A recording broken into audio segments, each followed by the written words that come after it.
Imagine this. You're scrolling late at night, not looking for anything in particular, just killing time. Your thumb moves with a rhythm you don't even control anymore. Reel after reel, video after video. Most of it is noise, a blur of faces, voices, filters. And then, this video. But something feels different. You don't know why you stop, but you do. Your body is still, but your mind, it suddenly leans forward, as if something invisible just whispered, "Pay attention. You didn't plan to be here. You didn't search for this. You weren't even thinking." And yet, here you are, listening, watching, curious, uneasy, almost like you've been found. There's a strange chill in the idea, isn't there? That maybe you didn't choose this moment, that it chose you. And now the question, what if it's not an accident? What if nothing truly is? Think about the thousands of other moments in your life that felt random. The book you happened to pick up. The person who sat next to you on that one bus ride. The strange coincidence that turned into a life-altering shift. The job you almost didn't apply for. The breakup that shattered you but became the reason you grew. What if they weren't random? What if there is something beneath the noise, a pattern, a pull, a precise arrangement of chaos, guiding you to the exact moments you need, exactly when you need them? What if all the pain, confusion, delay, disappointment and silence were part of a hidden choreography, just to get you here, right now, to this very sentence? To this point in time where you're not just watching a video, but watching yourself wake up in real time. Here's the paradox. You think you're the one making choices. But most of your life, your choices are reactions, habits, algorithms, emotional echoes from childhood, silent beliefs you never questioned, pain you never named. You're scrolling through life, thinking you're in control. But the truth is, you've been drifting, guided by forces you never noticed, toward a version of yourself you don't even recognize. That's not your fault, but it is your problem. And maybe that's why you're still here. Maybe something inside you, the part that hasn't been silenced by fear or routine, knows this isn't just another video. Maybe it's a mirror. Maybe it's a portal. Maybe it's a quiet knock from the version of you that never stopped watching, just waiting for you to look up and finally say, "What the hell is going on?" Now pause. Breathe. Think about the invisible systems that shape your life, your thoughts, your values, your fears, your social media feeds. How many of them did you consciously choose, and how many were handed to you like invisible shackles, dressed up as normal, necessary, or just how it is? You wake up every day thinking you're free, but you were programmed before you even knew what freedom meant. So here's the deeper, more disturbing question. If you never consciously chose your thoughts, your fears, your identity, then who are you really, and why are you here now?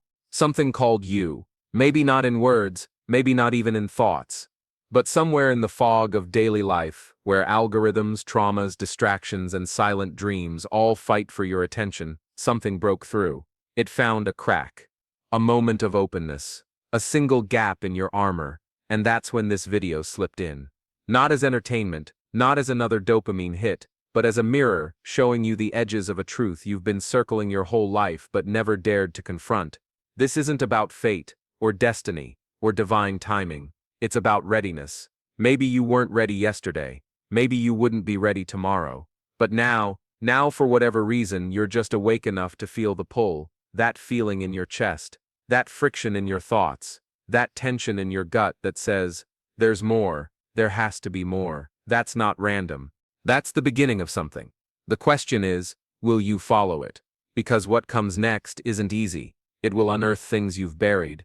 It will confront beliefs you hold dear. It will stretch your mind past comfort. And it will ask you to remember things you've spent years trying to forget. But if you're still here, still reading, then maybe you're ready. Ready to stop drifting. Ready to see what's behind the curtain. Ready to wake up. And if you are, then what you're about to uncover in the next section will explain why you've been lost. Not just lost in life, but lost in yourself. And that's where the real story begins.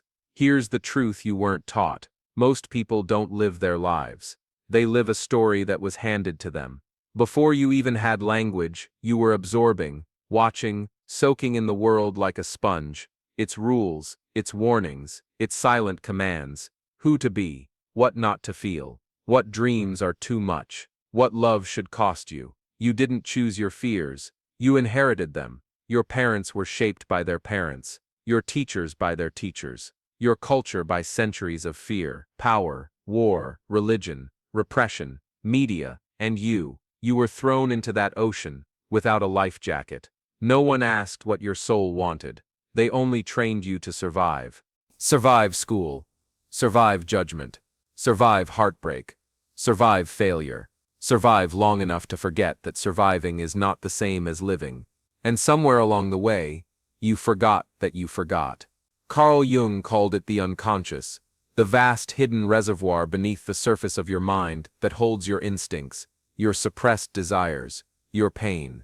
He believed that unless you bring this darkness into awareness, it will control your life, and you will call it fate.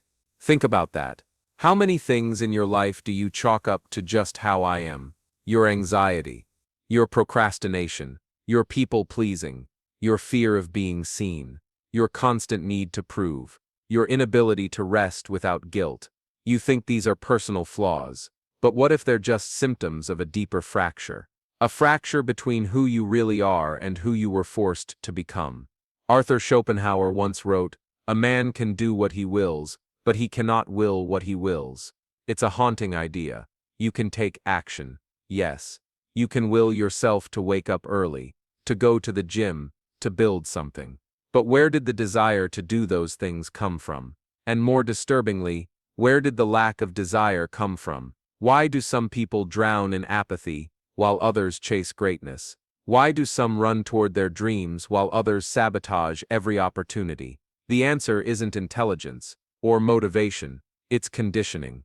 You were conditioned, not just by family or school, but by reality itself as it was presented to you.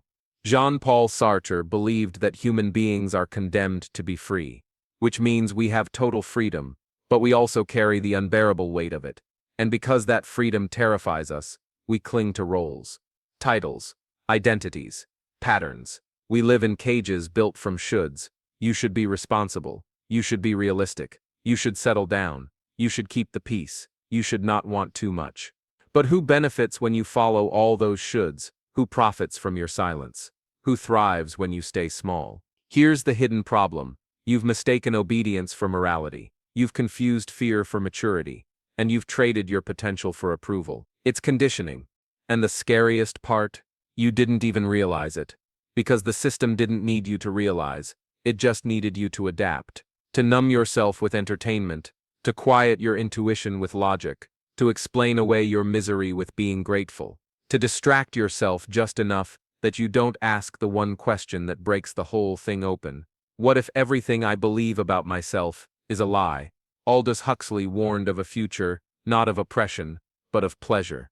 A world where people are not controlled by pain, but by comfort. Where truth is drowned not by censorship, but by distraction. Sound familiar? Endless content. Infinite stimulation. Instant access to everything, except your own soul. You're encouraged to consume, but never confront. You're trained to chase pleasure, but never purpose. You're surrounded by noise, but starved for meaning. And so you drift, drifting between goals that aren't yours, relationships that don't nourish you, routines that slowly strangle your spirit, because you were taught how to do life, but never how to be alive. Viktor Frankl, a Holocaust survivor and psychiatrist, once said, "When a person can't find a deep sense of meaning, they distract themselves with pleasure. That's the heart of it, isn't it? You've been distracted from yourself, from your pain, yes, but also from your power. You've been trying to fix your habits, your mindset, your routines, but all that effort is like rearranging furniture in a burning house. It doesn't matter how optimized your life is, if the foundation you're building on was never yours to begin with. So here's the wound. You were taught how to fit in, but not how to feel whole. You were taught to follow, but not to question. You were taught to chase validation, but not to listen to the still, strange, sacred voice inside you that says, there is more. And that voice, the one you buried beneath your productivity, your image, your endless scrolling, that is what brought you here. This isn't just about psychology, it's about philosophy, about meaning, about waking up in a world that profits from your sleep. Because until you see the cage, you can't break out of it. And until you feel the full weight of what's been stolen from you, you'll keep settling for scraps and calling it a feast. But now that you see it, even just a glimpse, the question becomes, what has this hidden force already cost you? Your dreams, your relationships, your peace, your potential? Because once you start looking, you'll realize this invisible architecture of belief has been quietly building your prison all along, and the scariest part, you helped. Here's what no one tells you: the most dangerous cages aren't the ones with bars, they're the ones that feel like home. And that's what this system did to you. It didn't chain you down with violence. It whispered in your ear, "This is who you are." It didn't force you to obey. It convinced you that obedience was safe, that mediocrity was maturity, that shrinking yourself was noble, and so you've lived in a loop. A quiet loop. Wake up, distract, work, scroll, numb, sleep, repeat. Not because you're lazy, but because deep down some part of you decided long ago, what's the point? Let's break this down. Your beliefs, those internal scripts you inherited and never questioned, shape every single decision you make. And here's where it gets twisted. Most of those beliefs were formed before you were even aware of yourself. If your early environment taught you that love had to be earned, you became the performer, the people pleaser, the one who couldn't say no. If you learned that your emotions were too much, you became the quiet one, the thinker, the one who holds back. If you learned that failure leads to shame, you became the perfectionist, the procrastinator, the one who never finishes anything because nothing is ever good enough. And now, those unconscious beliefs aren't just shaping your personality, they're scripting your entire reality. Let's talk brain chemistry for a second. Every time you obey those patterns, every time you say yes when you want to say no, scroll instead of sit with your discomfort, fake a smile instead of speak a truth, you reinforce neural circuits. Neuroplasticity means the brain changes based on what you repeat. So the more you betray yourself to keep the peace, the more natural it feels to betray yourself. And over time, you forget it's even a betrayal. It just becomes who you are. But it's not who you are, it's who you became to survive. And survival doesn't ask you to be honest. It only asks you to adapt. So let's talk about what it costs you, not in abstract terms, but in your daily life. The consequences are everywhere. You second-guess yourself, even when you're right. You sabotage things that feel too good, because they feel unfamiliar. You chase validation in people who remind you of the ones who hurt you. You overthink small things, and underfeel the big ones. You're exhausted, not from doing too much, but from being someone you're not. And here's the real kicker. Because you've been living like this for so long, you've convinced yourself it's normal. That this low-grade anxiety, this constant pressure, this quiet sadness, is just part of being human. It's not. That's not humanity. That's conditioning. Let's zoom out. Look at society. Do you think a world that makes billions off your insecurity has any interest in your healing? Do you think a culture built on comparison, distraction, and performance wants you to slow down, feel deeply, and question everything? Of course not. It wants you tired, reactive, numb, not just as a consumer, but as a believer in the illusion. And the more disconnected you are from your own truth, the easier you are to control. You become predictable, and predictability is profitable. Cognitive biases make it worse. Ever heard of confirmation bias? It's your brain's tendency to look for evidence that supports what it already believes. So if you believe you're unworthy, you'll ignore compliments and obsess over criticism. If you believe life is rigged against you, you'll miss the opportunities right in front of your face. And the more you find proof for your belief, the stronger it gets, until it feels like truth. But truth isn't what feels familiar. Truth is what sets you free. The cost of not seeing all this. You build an entire life, a job, a relationship, a reputation, on a foundation that was never yours. You pour years into a future you don't even want. You look successful on the outside but hollow on the inside. You stay busy so you don't have to feel lost. And one day you wake up, not just tired, but haunted, by a quiet voice that asks, "Is this it?" That voice is your soul trying to break through the programming. It's subtle, at first, a strange restlessness, a dream you can't shake, a feeling of being out of place, even in the life you built. But ignore it long enough, and it'll turn into symptoms: Chronic fatigue that doctors can't explain, anxiety that creeps in when nothing's wrong, depression that feels like mourning something you never had. That's not weakness. That's your truth suffocating. And if you keep silencing it, eventually it'll stop speaking altogether. You'll still be alive, but you'll be gone. But here's the thing, you're still here, reading this, breathing a little heavier, feeling something shift in your gut. That means some part of you hasn't gone numb. Some part of you still believes there's more, and maybe, just maybe, you're finally ready to listen. Because the cage was never locked, you just forgot the door existed. And once you see it, truly see it, you can't unsee it. But the question remains, if the life you've been living isn't yours, then whose is it? And more importantly, what happens when you walk away from it? That answer is waiting for you, in the rebellion. Let's begin with a hard truth. You can't escape a prison if you don't believe you're in one. And even when you do realize the walls around you were built by fear, shame, and lies, the moment you try to break out, something terrifying happens. The cage fights back, not with chains, but with doubt, with guilt, with old voices whispering, "You're being selfish. Don't ruin a good thing. Who do you think you are?" This is the trap, not just surviving in the system, but defending it, even as it slowly kills you. So how do you rebel against something that lives inside you? It doesn't start with rage, or action, or even courage. It starts with something quieter, something deceptively simple, something radical in a world that thrives on noise. Awareness. Awareness is the first rebellion, because the moment you see the lie, you stop being its prisoner. When you notice the voice that says, "Don't speak up," and you realize it isn't you, it's your mother's fear, you create space. When you feel the urge to impress, to perform, and you pause and trace it back to the moment in childhood when love meant achievement, you reclaim choice. Awareness doesn't fix everything, but it gives you a fighting chance. It lets you choose presence over pattern. It lets you ask, not "What do I do next?" but "What is mine and what was given to me?" And that one question, that's where freedom begins. Here's what breaking free actually looks like. Not some cinematic escape, not quitting your job and moving to a forest, not becoming a monk or building a business empire overnight. Real rebellion is subtle, it's uncomfortable, it's quietly revolutionary. It's saying no for the first time, without explaining yourself. It's resting without guilt. It's feeling rage and not apologizing for it. It's letting yourself cry when the old version of you would have swallowed it. It's choosing to be disliked rather than to be fake. It's letting the world misunderstand you, and still refusing to abandon yourself. Let's talk philosophy.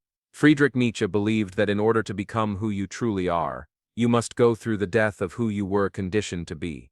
He called it the process of becoming the Übermensch, the overman, the higher self. Not a superior being, but a fully authentic one.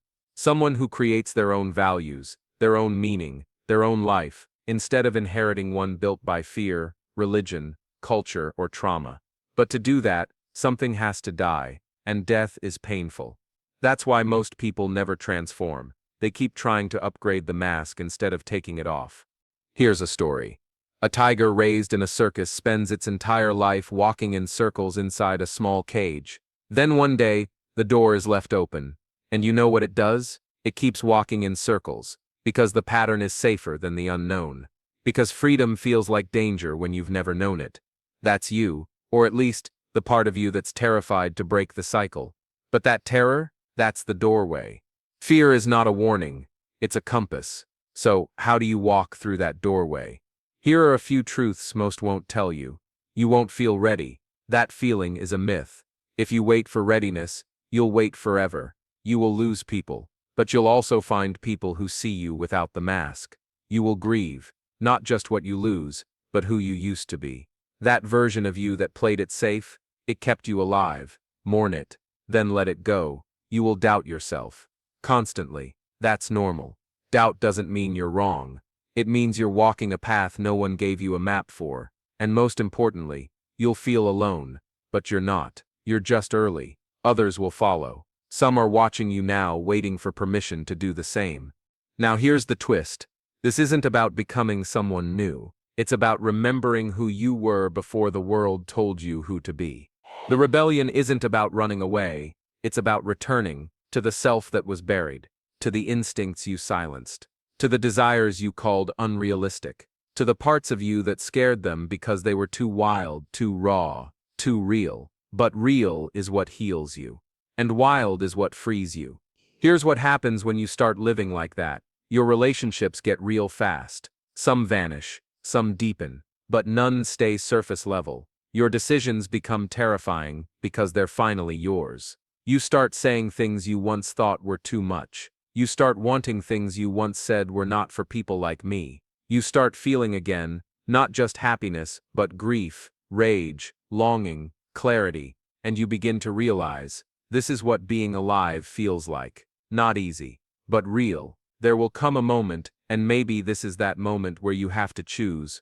Do I go back to sleep, back to safety, performance, and numbness?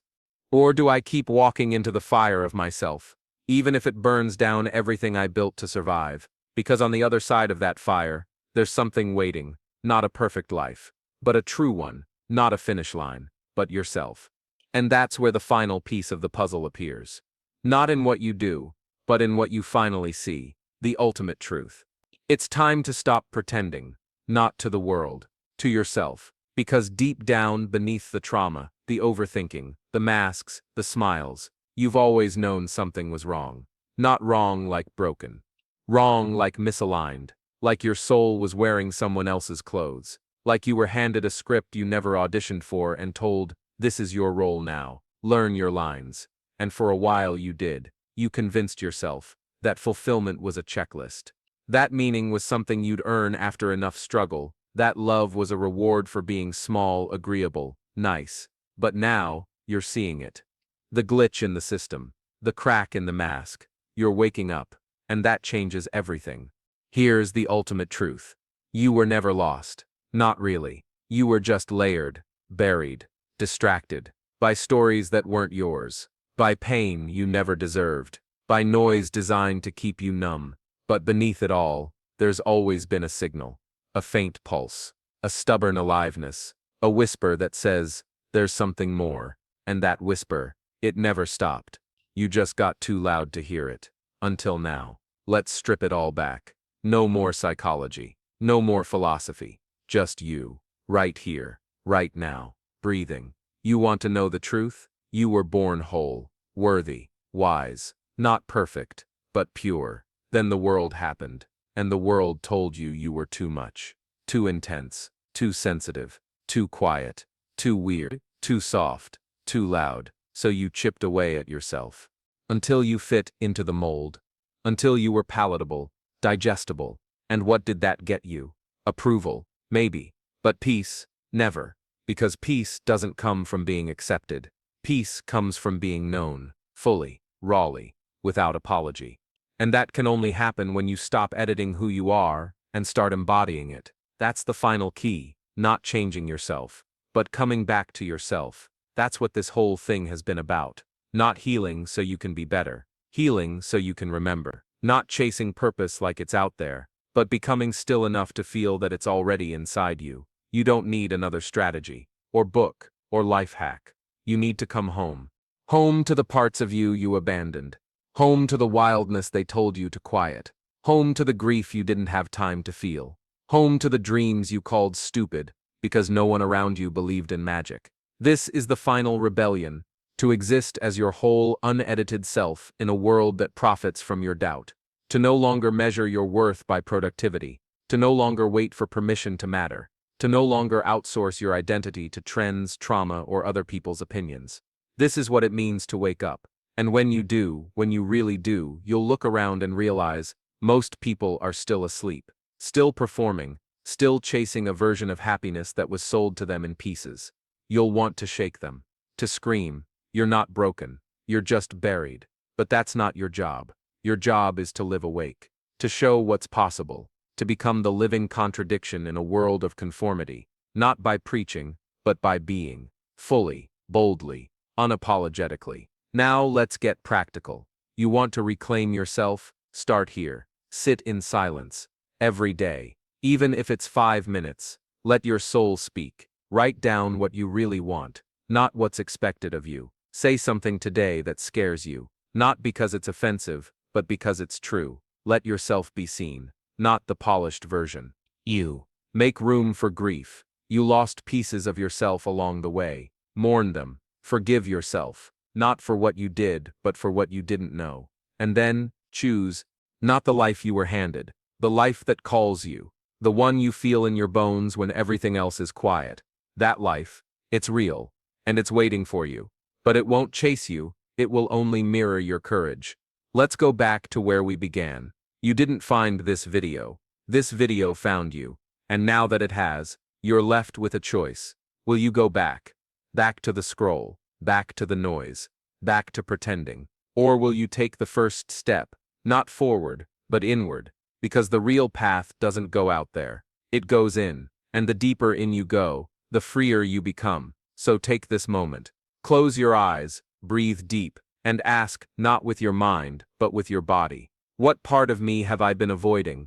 What truth have I been afraid to feel? What if everything I thought was wrong with me was actually my gift?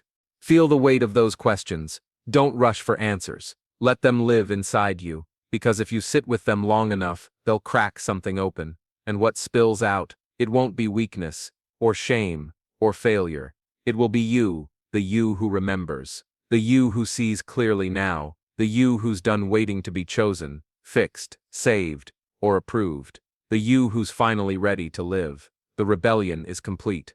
The cage is broken. The truth is yours. Now go live like you've seen it, and don't look back.